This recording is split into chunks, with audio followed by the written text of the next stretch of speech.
sitting room. TV light, a lazy glow. Movies take me far from here, to a world I used to know. News is shouting loud alarms, chaos knocking at the door. I escape to dreams so mild, in the flicker I'm restored. Oh, the tales they weave, comfort and illusion. Screen's glow makes me believe, away from life's confusion. Christmas time, the year draws near, the Queen will have. Hi everyone, so thank you very much for checking back in with me and following this themes of topics, variety of tactics, and a little bit of humor thrown in as well.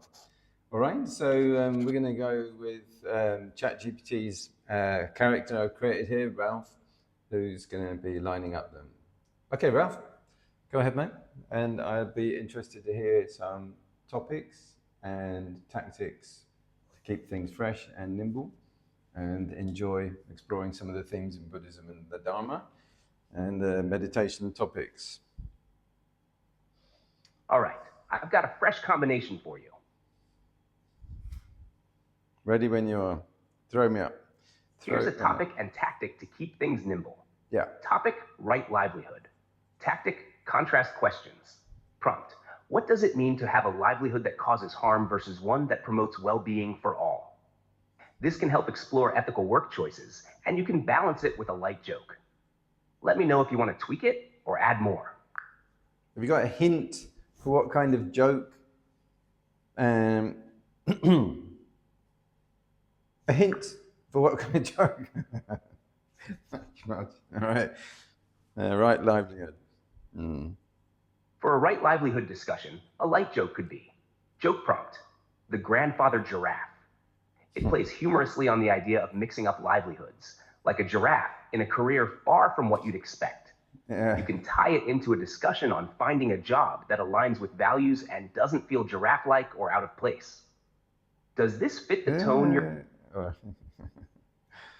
Thanks. All right, so what's meant by right livelihood, what's meant by wrong livelihood in this sense? So you might say, there's no right, there's no wrong. So like, don't give us this, don't give us an authority trip.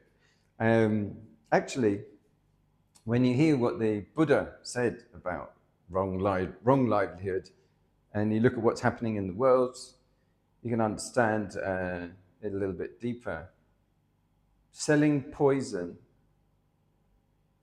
and like anthrax, for example, selling that, marketing, a virus that's designed to be weaponized.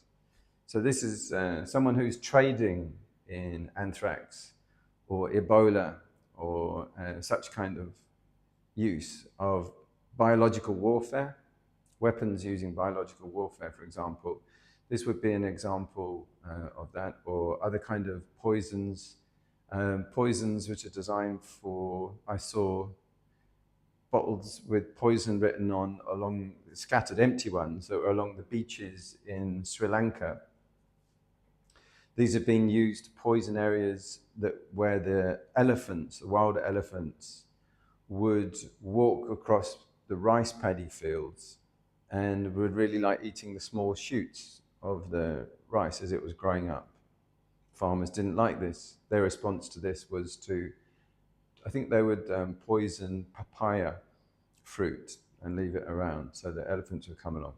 And they also, the elephants were very aware of who their enemies were. But this is an example. So selling poisons and toxins like this. The selling of humans in human trafficking, slavery, child sex trafficking, prostitution, selling when it's against a person's will and they're forced or enslaved and sold for that purpose, handcuffed to a radiator to be servicing, just used like that. These are heinous crimes against humanity.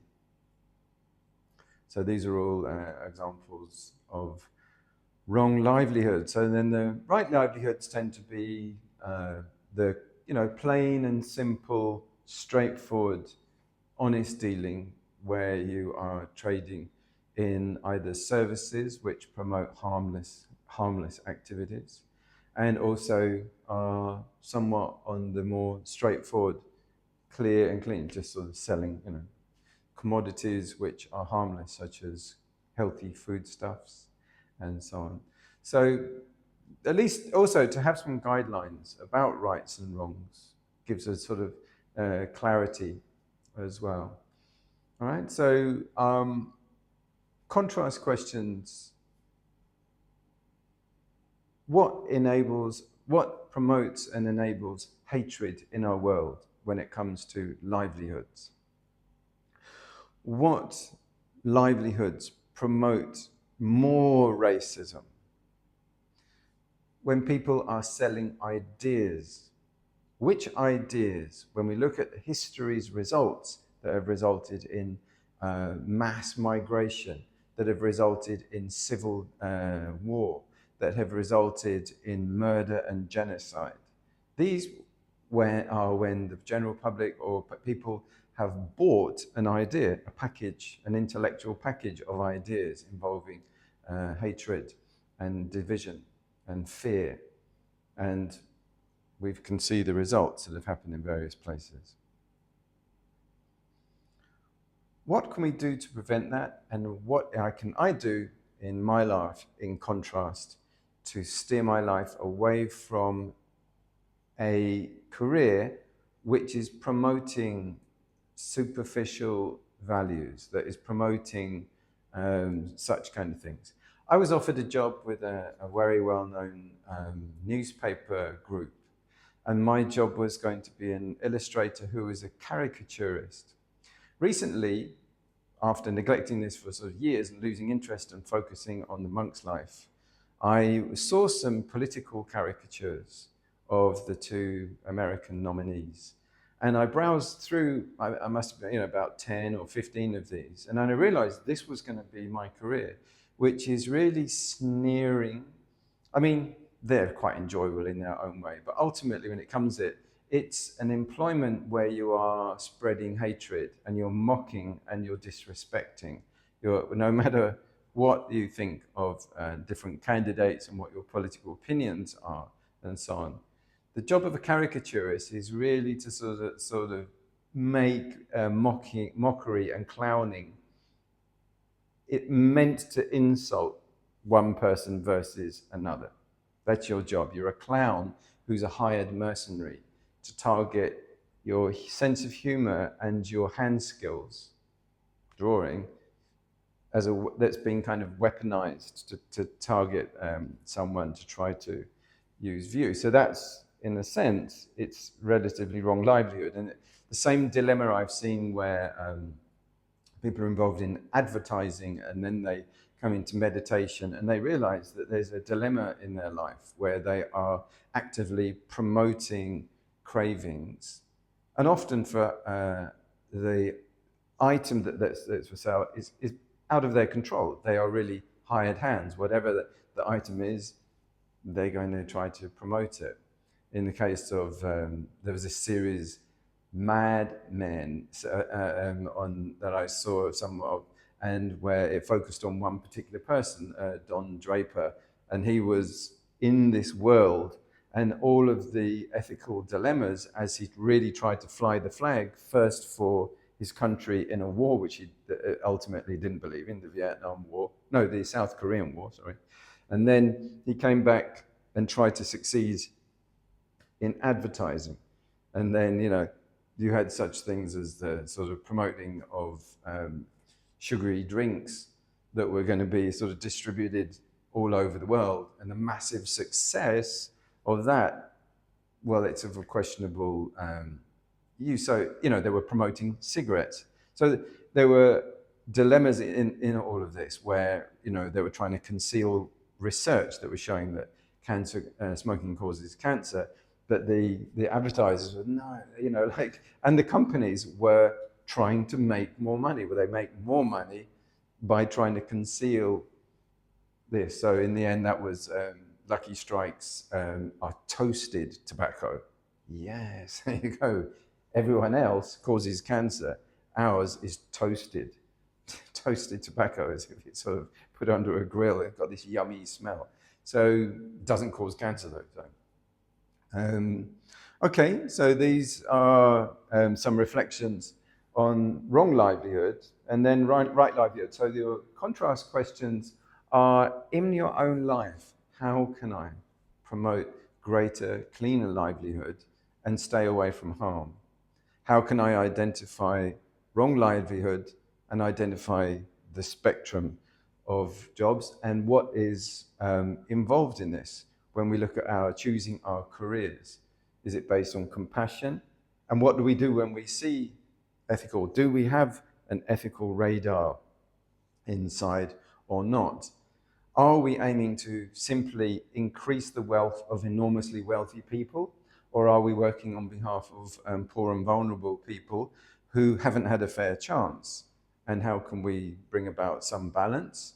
There are questions like this of the role of compassion, the role of awareness, the role of injustice in there as well, while keeping a relatively good balance. Okay, let me wrap that up there. The question of the humor that Ralph promoted was a joke that was something like this. My grandfather was a GI. He was also in the RAF. Well, actually, he was a giraffe. that was one line. Again, Milton Jones, I took a look at some of his one-liners, and many of these, should get the credit for these. It was just it was brilliant humor. All right.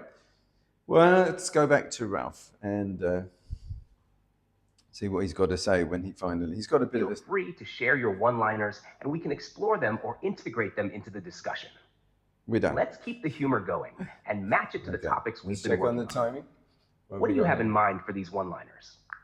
No, I'm good, Ralph. I think we should call it a day there, and I want to keep them about 15 minutes. All right? So once again, thank you very much for joining us, and your vocabulary seems to be increasing with every week, and your comprehension and sensitive understanding of things like mindfulness and the Dharma. And this time's topic, which is right livelihood as seen through the lens of the tactic of contrast questions. Thank you very much, and I enjoyed the giraffe joke, so why not? A little bit of humor helps the medicine go down. Thank you for today's session.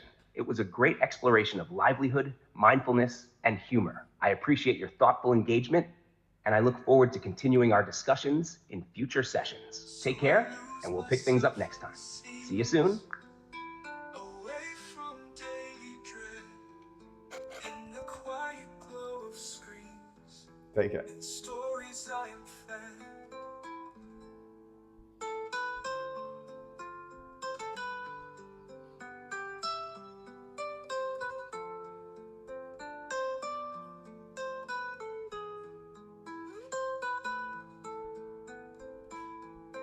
All the tales they weave, comfort and illusion. Screens glow makes me believe, away from life's confusion.